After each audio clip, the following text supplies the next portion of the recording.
சில மனிதனுக்கு அவருடைய பாவத்துக்கு ஏற்ற போராட்டம் அனுமதிக்கப்பட்டிருக்கு. சில மனிதனுக்கு அவருடைய பரிசுத்தத்துக்கு ஏற்ற போராட்டம் அனுமதிக்கப்பட்டிருக்கு. சில மனிதனுக்கு அவருடைய ஆவிக்குரிய வளர்ச்சிக்கு ஏற்ற போராட்டம் அனுமதிக்கப்பட்டிருக்கு.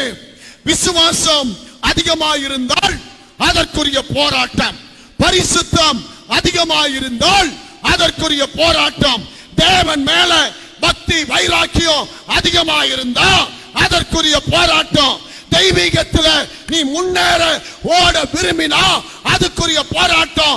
இப்படிப்பட்ட பலவிதமான போராட்டங்களில் நீ தடுமாற கூடாது என்று ஆண்டவராக இயேசு இன்றைக்கு ராத்திரி உனக்கு விடுதலையை கட்டளையிடுவார். கைகளை தட்டி கர்த்தரை ஸ்தோத்திரம் பண்ணு. ஆமென். நாம் விசுவாசி